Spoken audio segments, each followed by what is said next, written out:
Iniciamos aquí en el aula de hoy y vamos a empezar con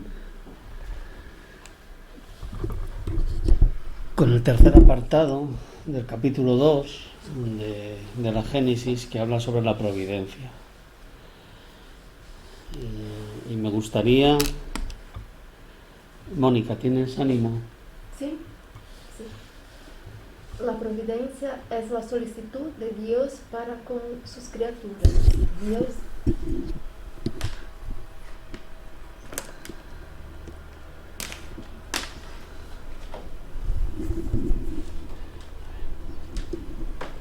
Esto se ha olvidado malamente.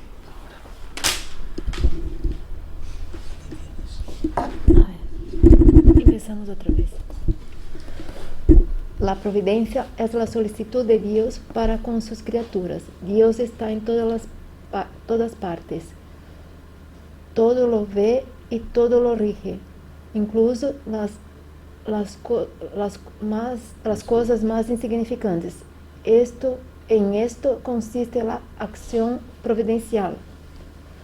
¿Cómo puede Dios, tan grande, tan poderoso, tan superior a todo, inmiscuirse en detalles sin importancia, preocuparse por los mínimos actos y por los más ínfimos pensamientos de cada individuo?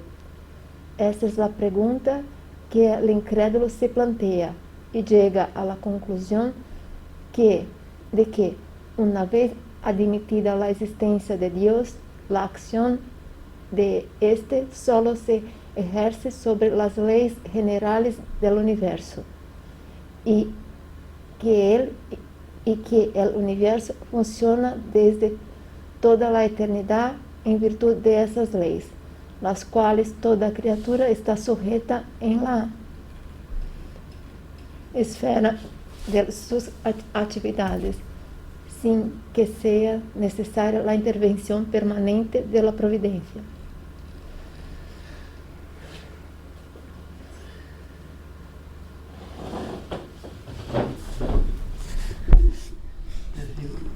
La providencia es el cuidado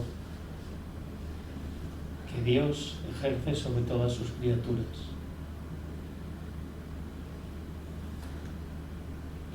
Y una vez que admites la existencia de Dios, el que pueda hacer tal cuidado es una causa menor. Es decir, la majestuosidad, o la inmensidad, o el carácter infinito de Dios, creador de todo cuanto nos rodea, es la causa primera. El que además pueda estar en todos nuestros pensamientos, en todos nuestros actos, desde el comienzo de los tiempos y para toda la eternidad, comparado con el hecho primero, es más fácil e inteligible. Nosotros somos creados en un momento determinado, pero somos creados para la eternidad. Y esta providencia es la ayuda, es el soporte, es el cuidado que Dios ejerce sobre todas sus criaturas. En los textos de Kardec nos cuenta, especialmente en el libro de los espíritus, pero también en el de los médiums, que esta ayuda la hace a través de los espíritus buenos, y que estos espíritus buenos, estos espíritus superiores a nosotros, se mantienen dentro de las leyes divinas, de las leyes de la naturaleza que ya estudiamos.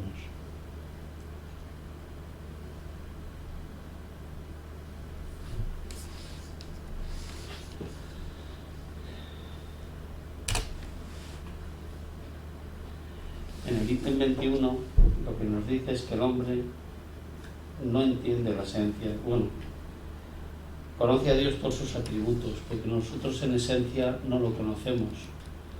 Lo conocemos a través de los profetas, lo conocemos a través de Jesucristo, de lo que Jesucristo nos dijo y de lo que Jesucristo hizo a través de Moisés, y lo conocemos a través de Kardec. Y la esencia de Dios es buena. Luego, si nuestra fe es grande y nuestra confianza en Él también lo será.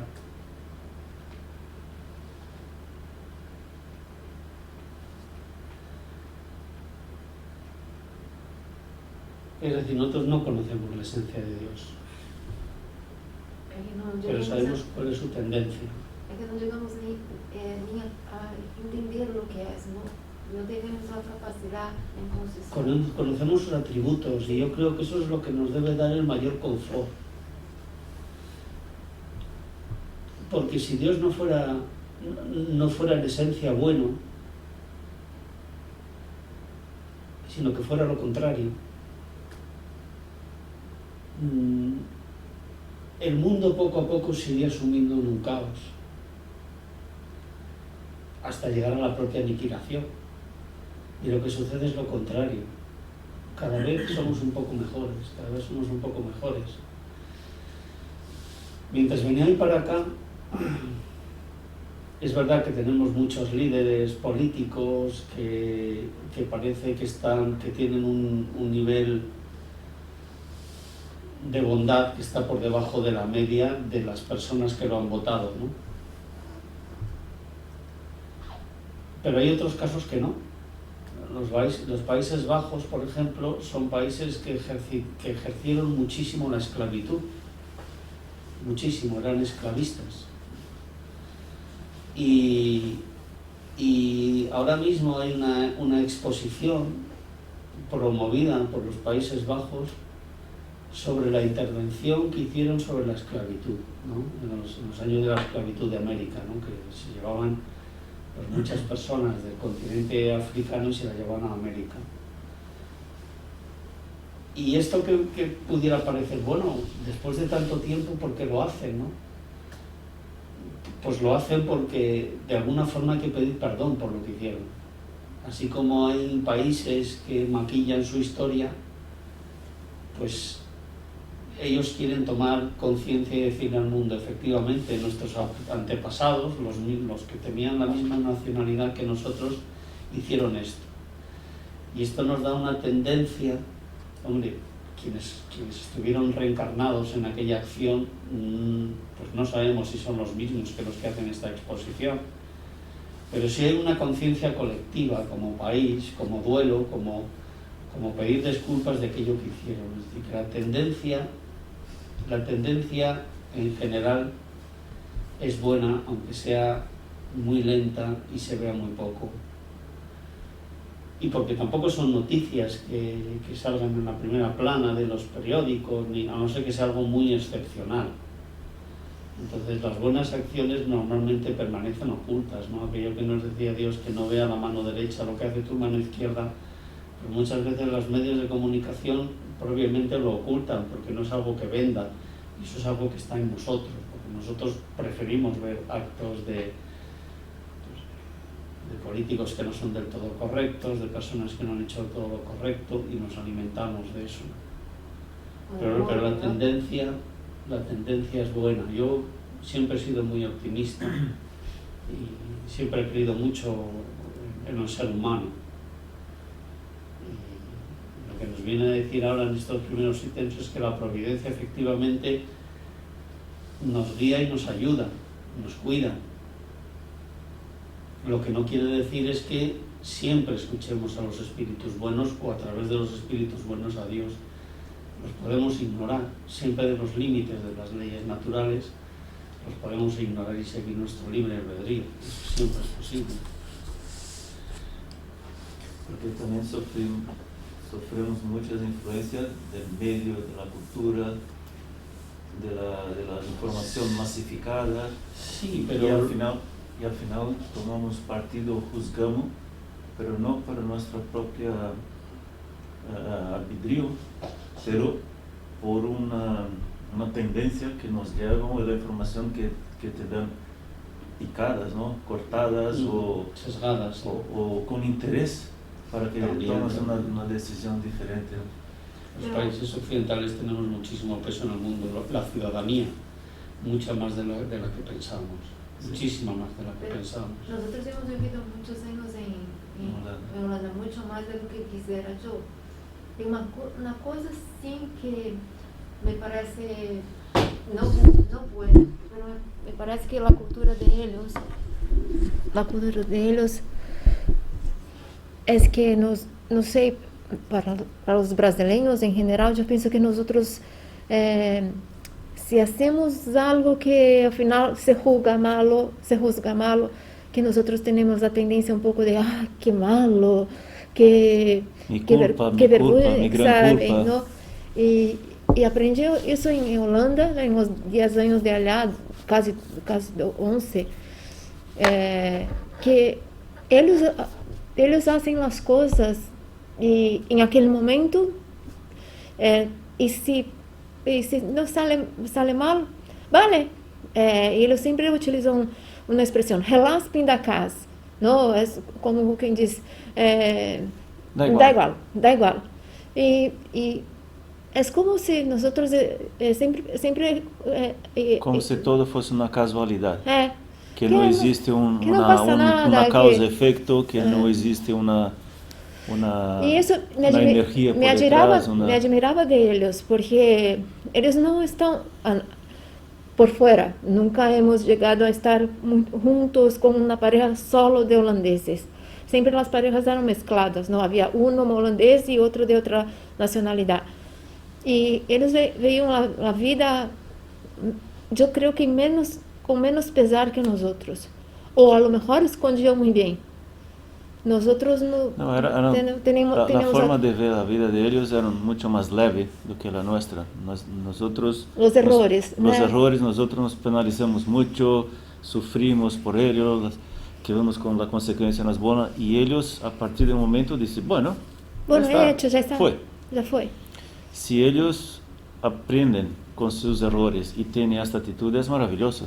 Maravilloso, sí, porque no se condenan a sí mismos, sí. Exactamente. Se dan una oportunidad de cambiar. Y por eso nosotros íbamos a exposiciones de las compañías de las Indias, no sé qué, la gente iba allá, veía, no sé, no es que no sé, la gente no se molestaba en plan de que vergüenza, que no, era un hecho que había pasado. Con Franco. Con Franco y con el descubrimiento de América, ¿no? También. Sí, entonces. Para el mundo occidental, que siempre tenemos ahí la espina clavada y que muchos países suramericanos nos lo recuerdan también, sí. Que fuimos allí pues por puro interés pero en su momento y a masacrar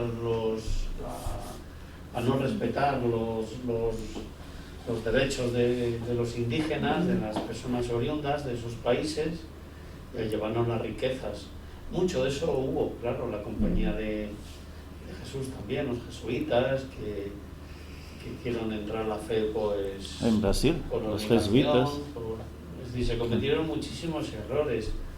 Es verdad que puedes contextualizarlo y decir, bueno, pues sí, pero se hizo bajo estas circunstancias. Pues en Europa había hambruna, en España, en Castilla también, no había forma de... Y claro, pues vieron, aquí lo tengo todo perdido, bueno, pues si pierdo la vida en América, pues la habré perdido, pero si la gano, pues me vuelvo como un triunfador y... Hay que contextualizarlo todo. Sí, pero eso sí. Me admira, pocas cosas me admiran de los holandeses de esta manera de vivir, porque yo creo que mi problema es que soy muy latina. Entonces por eso no nos condenamos mucho. Sí. Yo soy muy latina, entonces, pero siempre me veía las cosas que ellos veían con más naturalidad, cosas que para nosotros eran un escándalo, como, no, ¿cómo va? Y ellos eran más de pasar página, a lo mejor también porque ellos creen en el momento, ¿no? Ellos no son tan de pensar en lo que hay o lo que hubo, ¿no? Que ellos viven el momento actual, y si tú estás enfermo, bueno, qué pena, y si no vas a durar, a lo mejor, y si quieres la eutanasia, entonces con todo el reglamento de todo de la eutanasia se lo hace, ¿no? Sí. Entonces son maneras de vivir diferentes. Cada carácter es distinto. Yo cuando estuve en Brasil me llamó muchísimo la atención el carácter general del pueblo brasileño, tan distinto al carácter tradicional de Europa, y nosotros, hombre, estamos llenos de ritos, ¿no? Sobre todo de ritos católicos, pero somos un pueblo muy tradicional, muy poco dado a la ruptura con el pasado, muy costumbrista. Entonces, América, yo creo que los dos continentes son de carácter joven, mientras que Europa tiene un carácter ya más de un señor mayor. Es verdad. Nos cuesta más todo. Mucha historia para cambiar, ¿no? Mucha... Es fácil construir una casa nueva de cero, en un terreno, en una finca, pero es mucho más difícil estar haciendo parches y parches y parches y viviendo en la casa, ¿no? Claro. Es mucho más complicado. Entonces, eso que pasa un poco con Europa, ¿no? En Europa están siempre intentando arreglar las cosas, pero Bueno, si en España ya es difícil, con las comunidades y con todo eso, imagina, ¿no? Después si ves en España, Europa, que tiene tantas cositas y tanto, que tú, en Holanda, 200 kilómetros tú ya estabas en otro país. Allá es, entonces para ellos, no sé, la vida era siempre muy... No es solamente el hecho de que estén por debajo del nivel del mar, yo creo que eso en la conciencia colectiva o en el pensamiento colectivo ya los hacen como si nos rompa el dique, esto se acaba, con lo cual Sí. pueden pensar, bueno, pues vamos a vivir el momento, vamos a quitarle trascendencia a las cosas, ¿no? Cada pueblo es distinto. Yo creo que reencarnamos, bueno, no es que yo lo crea, es que nuestros planes reencarnatorios vamos allí donde tener las mejores posibilidades de avanzar. Entonces, pues hay culturas que se caracterizan por una forma determinada, pero porque ya deliberadamente vamos a reencarnar allí, ¿no? Luego hay casos, pues como el mío, ¿no? Que te desarrollas en un país y vives en otro, pero eso también tiene un porqué. Sí. Yo tengo una teoría sobre eso, pero es una teoría mía propia. Mi teoría es que los que cambiamos tanto de país y conocemos tantas culturas somos nómadas. Yo creo que es precisamente para que aprendamos a respetarlos. Bueno, yo creo que conociendo... Tenemos mucha pendencia entonces con Asia,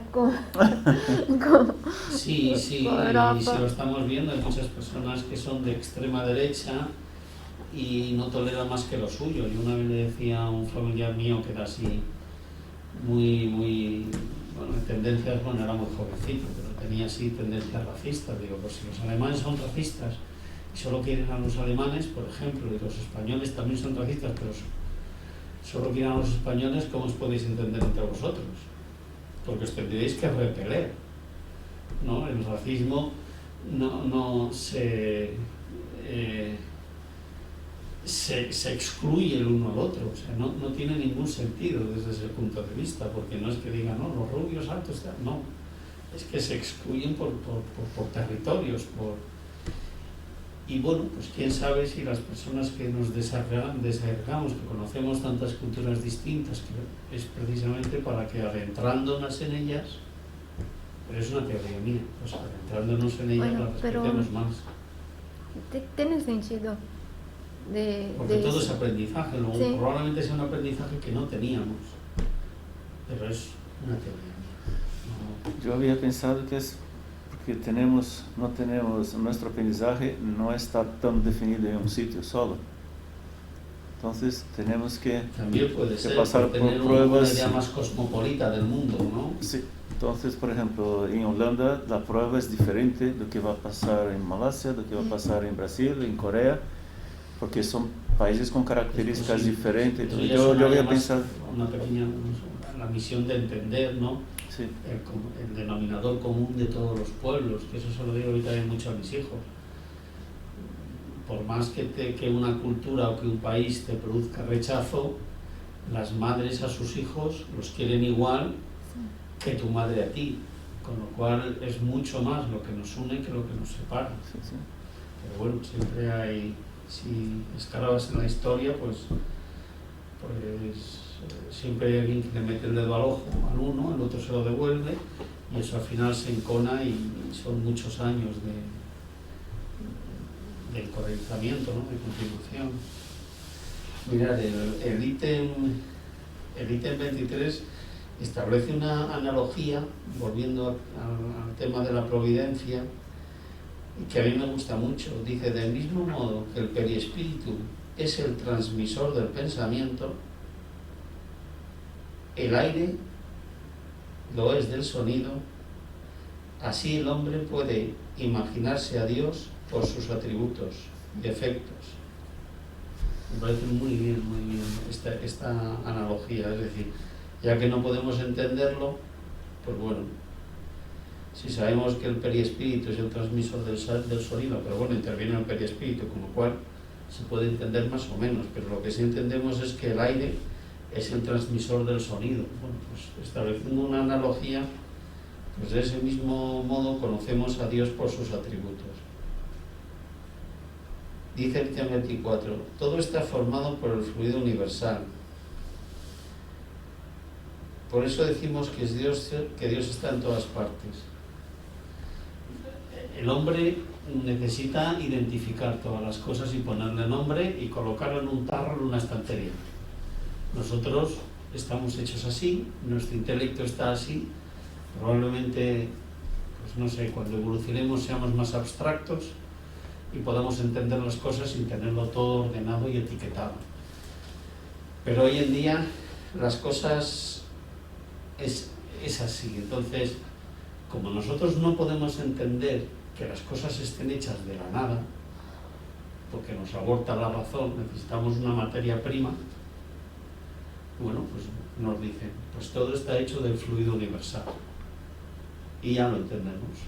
Ya no nos preguntamos, ¿de dónde está hecho? ¿Quién ha hecho el fluido universal? ¿Cuál es el origen? Eso ya no nos... Pero ya, como le ponemos nombre y nos lo imaginamos, ¿no? Como una especie de materia gelatinosa que la puedes dar forma y entonces haces cosas más sólidas, las conformas de una manera y haces un metal, la conformas de otra manera y haces madera, la conformas de otra manera y haces plástico, haces petróleo, ya lo entiendes, ¿no? Entonces, y puesto que este elemento está creado por Dios, pues entonces es como nos decían en el catecismo, cuando vivimos de pequeño, que decían, puesto que todo está hecho de ese fluido universal, de ese fluido primogenio, pues Dios está en todas partes, ¿no? Que es lo que nos decían en el catecismo, Dios está en todas partes y efectivamente es así, todo es algo creado por Él, luego todo en realidad parte pues de un mismo pensamiento, de una misma idea, de una misma intención, ¿no?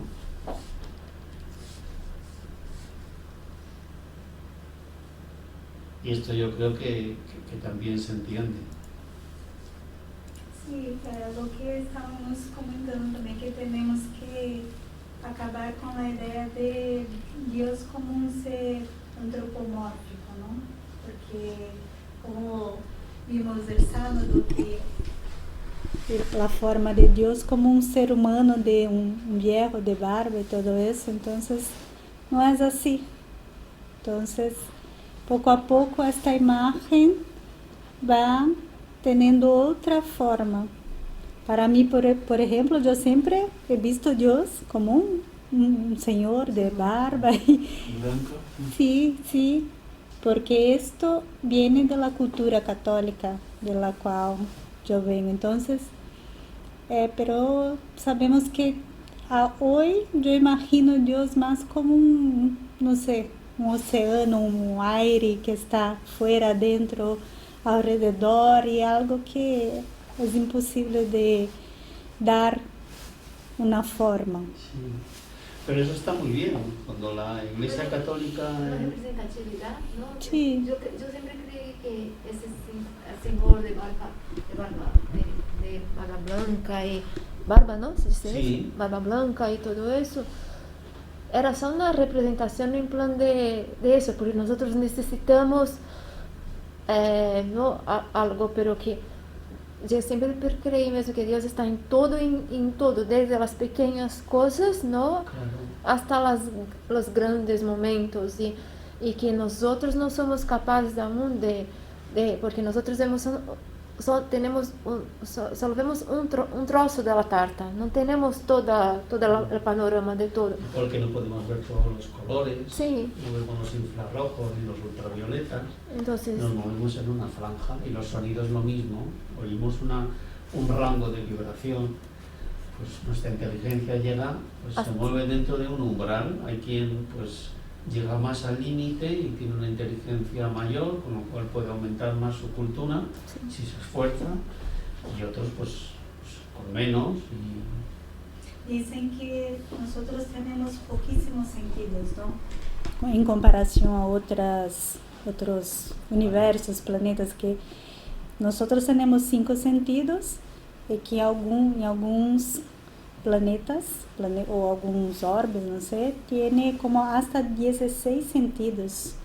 Entonces imagínate, para la conexión que tú puedes tener cuando tú estás en un grado, bueno, no consigo imaginar, pero la conexión que tiene un espíritu de luz, un Cristo con Dios, es total, de punto a punto de su ser. Entonces, ¿cuántos sentidos no tiene? Es todo sentido. Nunca pensé en el número, pero sí que es verdad que siempre pensé que nosotros tenemos solamente también solo una parte, ¿no? Y que cuanto más elevados seamos, mejor vamos a entender todo, mejor vamos nos permitir entrar en contacto con todo, con la naturaleza, con las personas, con todo lo que nos rodea. Es muy sintomático que el primer sentido que desarrollamos desde que la primera célula se rompe y se convierte en 2 es el tacto, es el frotamiento entre una y otra. Entonces eso está ya en nuestra propia esencia, en la propia creación de nuestro cuerpo, ¿no? Somos, de hecho, pues lo vemos, personas invidentes que con el tacto y desarrollando otros sentidos, pero especialmente el tacto que les llega, pues son capaces de desarrollarse. El tacto está muy unido a la materia.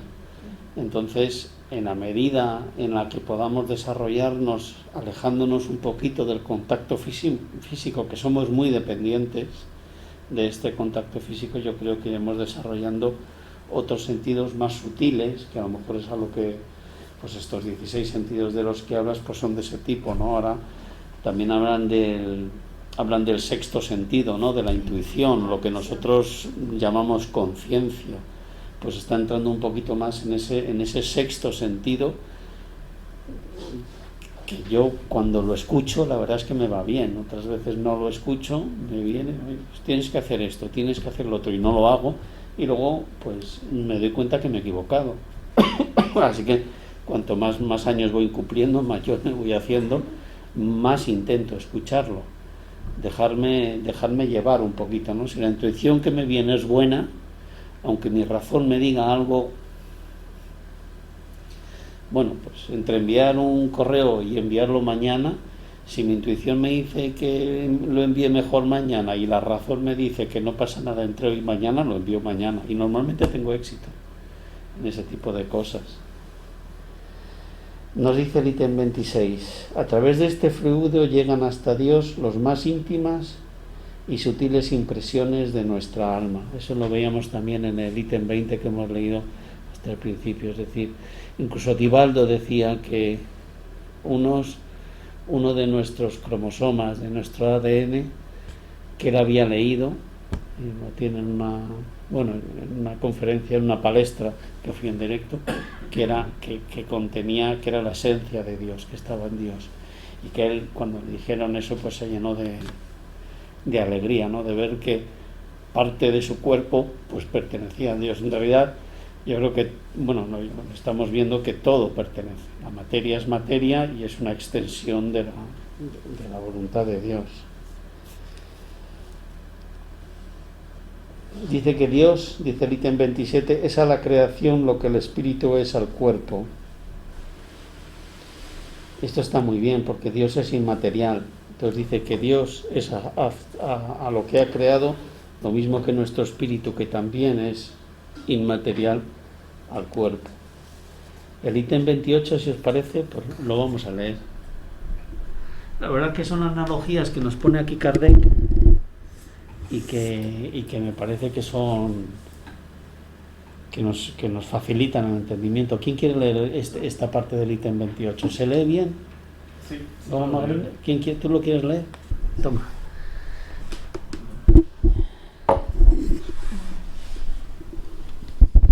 Conocemos los efectos de la electricidad, del calor y de la luz. De la gravitación los calculamos y, con todo, ignoramos la naturaleza íntima del principio que los produce.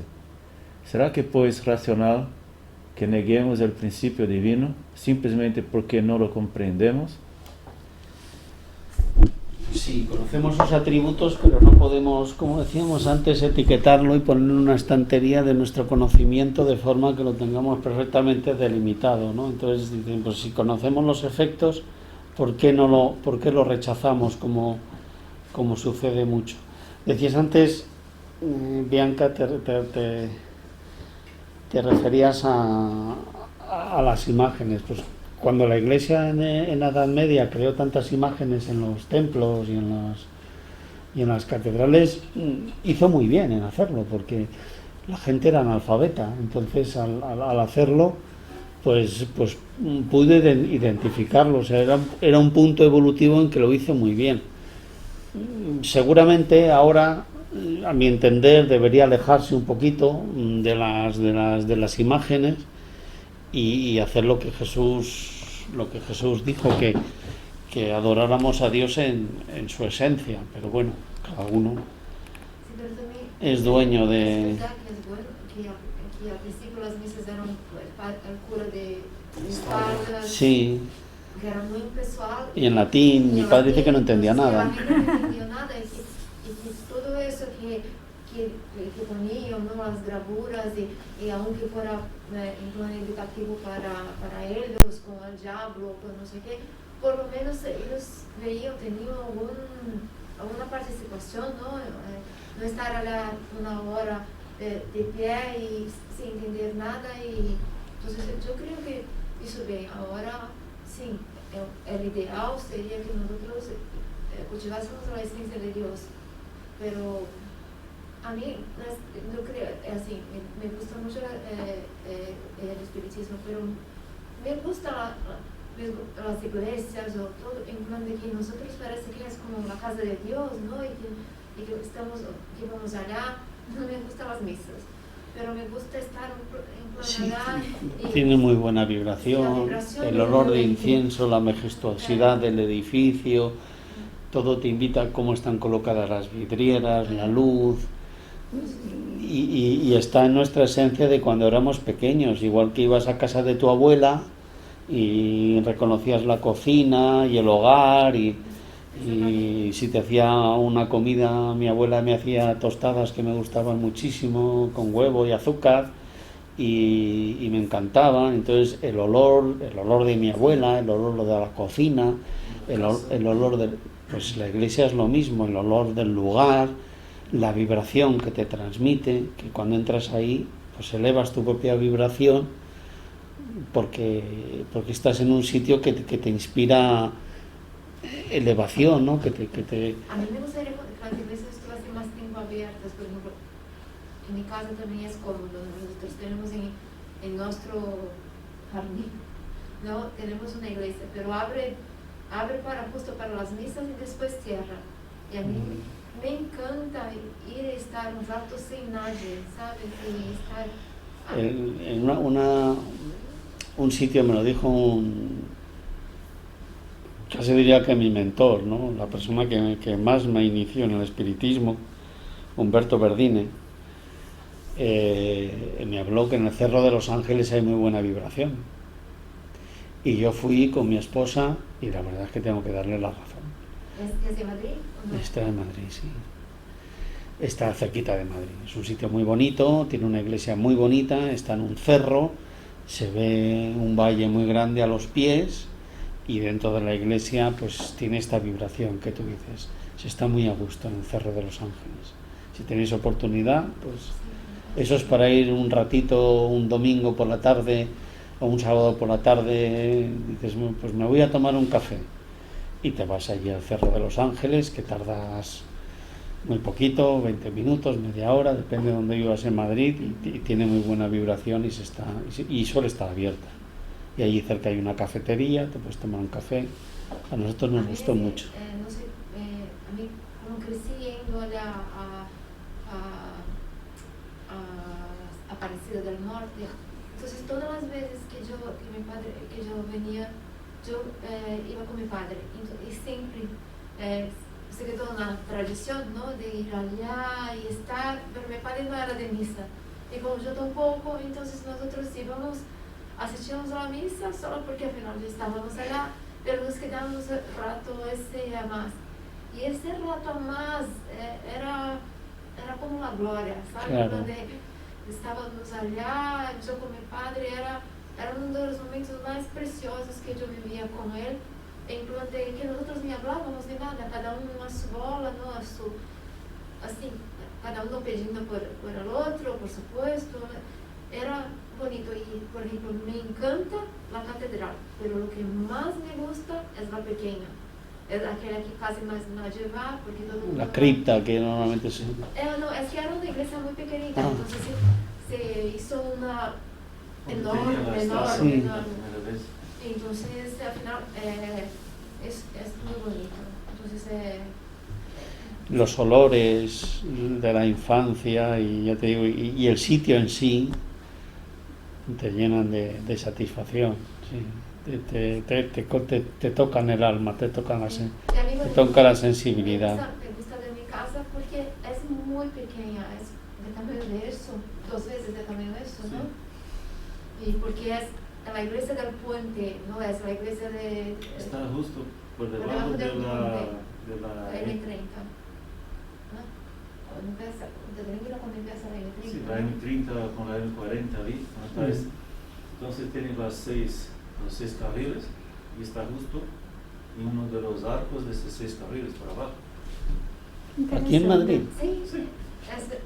Donde está nuestra casa, ellos hace muchos años, nosotros no vivíamos allá, donaron una parte de la finca, pero una parte muy pequeñita, y cogieron el puente, y entonces es la iglesia del puente, pero es la iglesia de la Calzada, ¿no? Santo Domingo. Santo Domingo de la Calzada. Santo Domingo de la Calzada, qué nombre tan bonito. Entonces, nosotros, a mí me gusta ir allá, Lucas siempre va a misa allá, ¿no? Antes de la pandemia, ¿no? Ahora yo nunca fue. Pero Dios no es que el principal, cuando fuimos a Malasia son musulmanes, ¿no? Entonces yo no iba. Y había una iglesia católica y la señora de Perseverancia del Centro Espírita dijo, vete a la iglesia católica para rezar. Vete a la iglesia católica para rezar. Entonces, Mira, hay una película que se titula Las sandalias del pescador. El protagonista es Anthony Quinn, que hace de papa. ¿La habéis visto? Antigua esa, ¿no? Es antigua, sí. Pues asiste a un judío cuando está falleciendo, cuando se está muriendo. Y él pues le quiere dar la extrema unción. Entonces otra persona que está en la habitación le dice, no, que es judío. Entonces él se pone a cantar, se pone la mano sobre la frente y se pone a cantar. Y luego dice que lo aprendió estando preso en campos de concentración. Y yo creo que esa escena en concreto, es decir, cómo alabes a Dios, no importa. El caso es que ores con Él, que le llames y que yo creo que Él se llena de satisfacción cuando uno de sus criaturas se dirige a Él y lo reconoce y le procesa y lo quiere. ¿Sabes? Porque eso también es confianza, ¿no? Igual que tú cuando le dabas la mano a tu padre, pues es incondicional, es, o sea, toda mi confianza puesta en ti.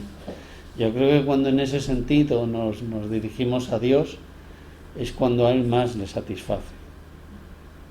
Y la forma en que lo hagamos, sea yendo a la iglesia, sea yendo a una mezquita, o de la forma en que sea, o sea en mitad del monte, sentado sobre la hierba, el caso es el sentimiento que le pongas. Y si lo que te lo evoca es estar en una iglesia, que yo creo que hay muy buena vibración en las iglesias, muy buena vibración de mucha espiritualidad que hay ahí, que hace también que se eleve la tuya, que se te llene de recuerdos, pues bienvenido sea.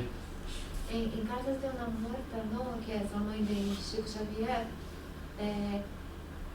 yo me acuerdo siempre de cuando ella habla que ella fue a la iglesia y que ella vio que había mucha más gente allá de desencarnados que estaban allá, ¿no? Entonces yo siempre pienso, no, cuando leí, siempre pensaba, ¿será que tiene un montón de desencarnados? Y hoy yo pienso, es verdad, porque es un momento tan sublime, tan de que tú con Dios y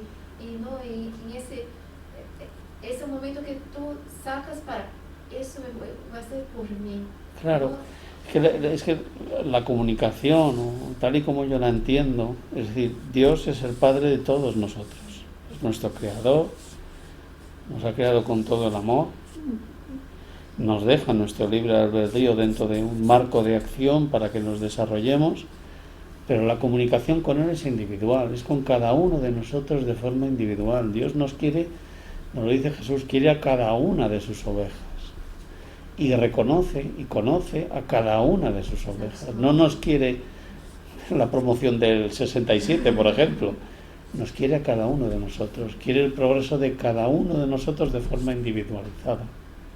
Y yo creo que eso es muy grande. Es decir, cada uno de nosotros tiene un concepto de Dios distinto, ¿no?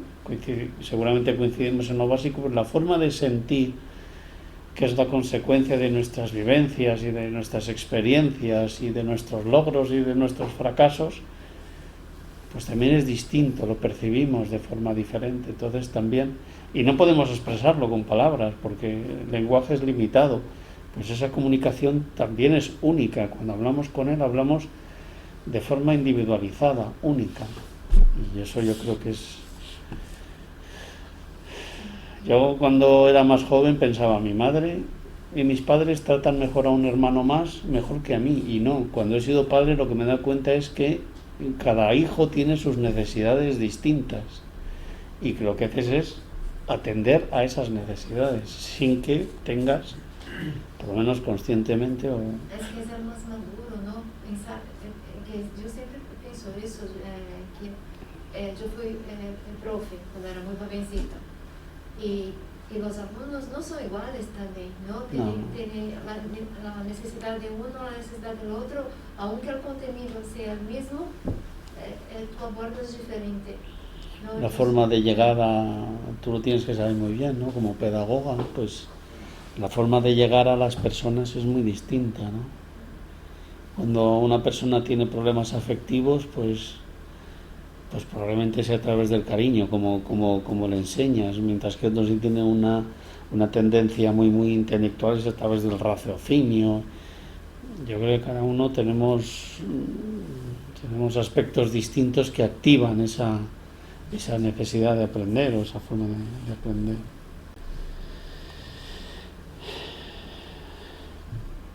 Hemos leído el 28, pues vamos con el 29. Dice, Dios tiene la facultad de la ubicuidad, de forma infinita, es decir, lo que acabamos de hablar, puede estar con todos, puede estar en todas partes, sin limitación.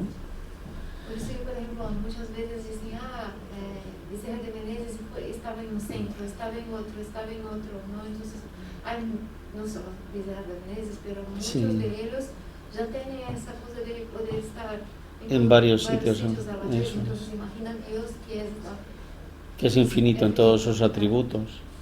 Dice, no necesita localizarse, emite incesantemente. Dios está en todos los sitios y en ninguno. Y el 30 pues lo vamos a leer, que me parece que por orden... Ante esos problemas insondables, nuestra razón debe inclinarse.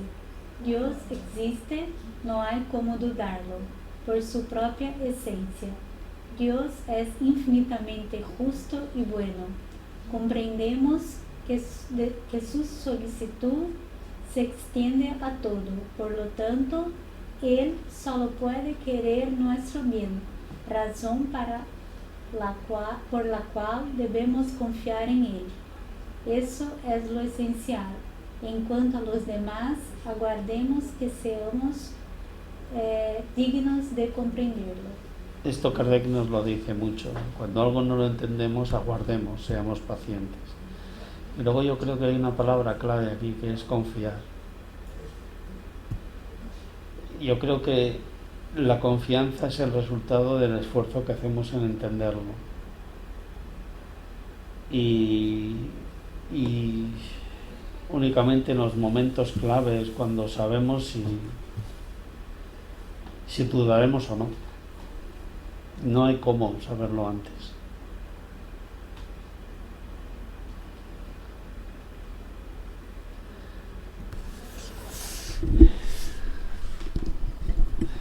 Pues seguimos con la visión de Dios. Dice el ítem 31. No vemos a Dios porque nuestra visión es limitada, aun para las cosas materiales. Esto lo hemos visto ya. Hemos visto que nuestra visión es limitada, que nuestros sentidos en general son limitados y que estamos muy apegados a la materia. El ítem 32 dice, es con la visión del espíritu con el que vemos al mundo espiritual. Y cuando soñamos vemos el mundo espiritual, pero ahí no va nuestro cuerpo, ahí nosotros vamos en espíritu. Solo el alma es capaz de percibir a Dios y nosotros tratamos de ver las cosas con la vista y la vista no puede verlo. Es nuestro sentimiento, es el sentimiento que tienes cuando dices, Mónica, que entras en una iglesia. Es el alma el que se pone en conocimiento, en contacto con Dios. Solo las almas depuradas pueden verlo. En el ítem 33 nos ponen un ejemplo, ¿no? Si hay un valle con bruma, pues no ves el valle. El ítem 34 dice, espíritus perfectos ven a Dios, espíritus sin manchas en el alma. Esto queda muy lejos de nuestro entendimiento porque de hecho nuestros avances son, no lo voy a llamar pequeños, ¿no? Porque cada logro es enorme, no sabemos el tiempo que nos ha llevado cada uno de los éxitos, pero bueno, lo que sea un espíritu puro, desde luego, pues hoy por hoy se aleja mucho, ¿no? Al desencarnar el espíritu, nos dice el ítem 35, al desencarnar el espíritu impuro no ve a Dios más de lo que lo ve cuando estamos vivos, ¿no? Esto es algo que pensamos, ¿no? Pues cuando desencarnaremos veremos a Dios, pues veremos el mundo espiritual, será el mundo de los sentidos y veremos aquello con lo que afinemos, ¿no? En cada momento. Yo pienso que eso es el más justo también, ¿no? Porque yo creo que somos eso, somos lo que hacemos, lo que entonces no es, a lo mejor yo eso que no, y ahora él está con Dios, él siempre estuvo con Dios, siempre estuvimos con Dios, pero de una manera que no pienses que él va a estar al lado de Dios Padre Todopoderoso como si nada, y yo a veces pienso que eso también sería súper aburrido, ¿no? Estar al lado de, no, así. Bueno, lo que nos dice Kardec es que no nos imaginemos un mundo de ángeles contemplativos, sí. que eso no es así, no. Que la creación de Dios es infinita, luego continuamente se están creando seres simples e imperfectos como nosotros y continuamente hay que ayudarlos, luego el trabajo es incesante. Y la propia Génesis también con Haroldo, porque a veces yo leo un poco de Haroldo dice, mira, aunque lleguemos a ser espíritus puros, que ya va a tardar mucho, aún así tendremos tareas. Entonces que no vamos a estar en plan de la arpa y no, entonces a la Bartola. Entonces yo le decía a mi amiga, tuve una mala noticia hoy. Y ella, ¿qué? Es que como espíritu puro tampoco vamos a descansar, ¿no? Solo empieza. cuanto más bueno eres, más tiendes a ayudar al ayudar, prójimo. Luego, lo llamamos trabajo, pero ahora, lo llamamos trabajo, pero asociamos al concepto de trabajo el aspecto de sacrificio. Pero los entonces ahora con trabajos mucho que haces por placer, devoción, habría que encontrar otra palabra para llamarlos, porque no suponen sacrificio. Efectivamente, y como no tenemos las pruebas, la expiación y todo eso, todo es muchísimo placeroso. es como tú habías Entonces, dicho no es una que vez. va a sufrir, que tiene no, es placeroso. Todo el trabajo que vas a hacer va a ser muy placeroso porque no tiene las pruebas de expiaciones. Ya tiene un grado de evolución que todo va a te dar más energía, ¿no? No, y tú habías dicho una cosa que Rodrigo no le gustó y yo pensé, es verdad que está muy bien eso, que nosotros no vamos a nos plantear eso, aquello, si somos espíritus puros, tenemos solo una opción, la buena. Pero eso sí le gustó a Rodrigo. No, entonces por eso digo que le gustó a Rodrigo y me gustó mucho también a mí, en plan de, es verdad que al final no tenemos ni que comer el coco, ¿qué hago, qué no hago? No tiene sé. duda. El libre albedrío es un poco un engaño. Es un engaño. O sea, yo creo que nos engañamos nosotros mismos con el libre albedrío. Porque si utilizáramos siempre, o si optáramos siempre por la opción mejor, ¿para qué quieres el libre albedrío si siempre haces lo correcto? Exactamente, y eso... O sea, si tu conciencia es la que te dice, haz esto, ¿de qué te sirve el resto de abanico de posibilidades? Pues hacer lo correcto y ya está. Y el libre albedrío, pues no sé, ¿para qué lo necesitas? Sí. Pero bueno, lo necesitamos. Necesitamos sentirnos libres dentro de un cuerpo que pero nos ata. está guay, porque al final es eso, es el camino recto y ya está, ¿no? Cuando sea un espíritu puro. Se habla mucho sobre el libre albedrío, mucho. Yo entiendo mucho así. Ya cuando estudiaba, ¿no? Yo simplifico las cosas de forma que si lo puedo decir en una frase no lo digo en dos. Alemanes. Sí, el otro día escuchaba un debate de los alemanes y digo, pues si es que este habla en alemán igual que trato de hablar yo en español, todo cuadrado. Intentar encontrar para cada término, para cada palabra, lo que mejor lo define y ya no darle más vueltas, ¿sabes? Pues ya está definido, está entendido, pues a otra cosa mariposa. Pero Emmanuel es así también, muy objetivo, ¿no? En una palabra tú puedes hacer un libro. Como... Sí, porque son imágenes, ¿no? Cuando utilizas la palabra correcta, se te llena la mente de imágenes. Pero es que él también, me gusta él, pero es como tajante, ¿no? Y eso está bien, porque al final también no vas por los cerros de Úbeda, ¿no? En plan de, no, aquí... Pero dependiendo de la persona, porque hay párrafos del Evangelio que te los cuentan en un párrafo, que luego te vas a un libro de André Luis y te cuenta la historia de alguien que le sucede eso. Sí. Y te escribe 5 páginas o 10 páginas. Sí. Pues habrá quien leyendo el párrafo pues lo entienda y habrá quien necesite vivenciarlo con la historia de alguien, con nombres y apellidos, que tiene padre, que tiene madre, que es lo que le ha pasado y tal, y a través del ejemplo de esa persona o de ese espíritu lo entiende. O sea, cada uno es cada uno. No, eso es verdad, porque por ejemplo, a mí me gustan los romances y me gusta en plan de hablar mucho, no sé qué, y luego ya es mucho así. Bueno, ya, ¿y dónde? Termina, ¿no? Así, porque, y a veces eso está bien, porque mezcla, porque yo cuando hago alguna cosa así, hasta de un trabajo o algo así, Lucas, ¿y eso es necesario? Eso es necesario, entonces vamos a... Pero es verdad. Identifico. Nos quedan 3 ítems, vamos a leerlos. Y los tenemos aquí en pantalla. ¿Quién quiere empezar? La visión de Dios. Pues mira, tú mismo. Luego si quieres se lo pasas a Lucas.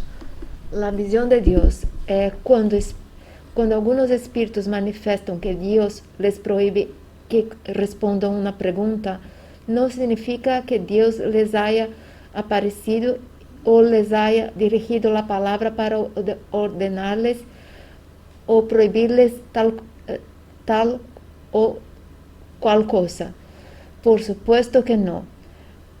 Ellos lo sienten, reciben efluvios de su pensamiento del mismo modo que ocurre con nosotros en relación con los espíritus que nos envuelven con sus fluidos, aunque no los veamos. Lo que nos dice es que la prohibición no es tal, o sea, no es que haya una prohibición expresa, sino que El lo sentido que común. decimos son intuiciones.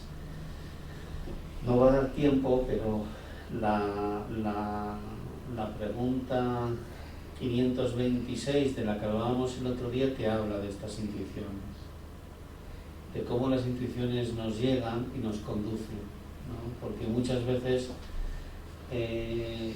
leemos en el Evangelio y en otras partes de la codificación, dice: Dios no permitiría que sucediera esto. Pues ¿cómo hace Dios para que no permitan ciertas cosas? Bueno, a través de la espiritualidad superior que nos intuye, nosotros hacemos uso de nuestro libre albedrío y elegimos esa opción,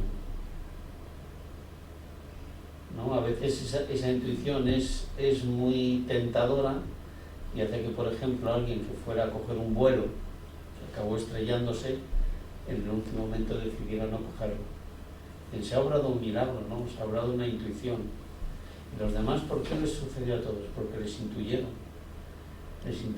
Eso fue una condición que debían cumplir, y desde el punto de vista material que hablábamos el otro día, dices: qué desastre, pero ¿qué ha pasado? ¿Cómo Dios permite eso? Pues yo me acuerdo mucho del texto de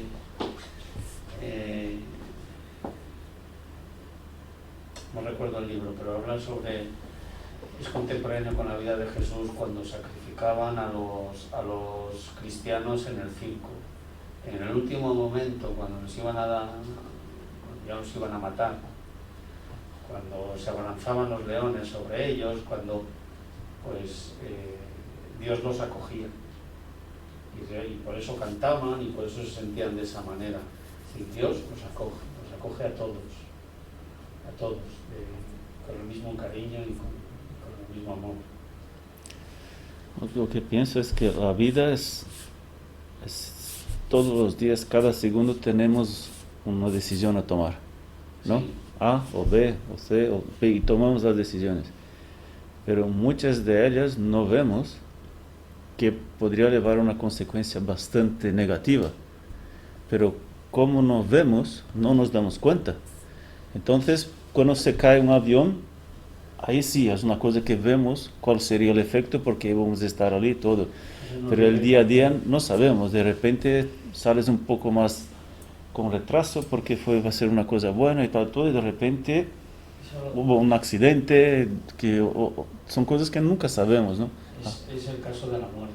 Sí. El caso de la muerte, nos dice Kardec, que nos aflige mucho,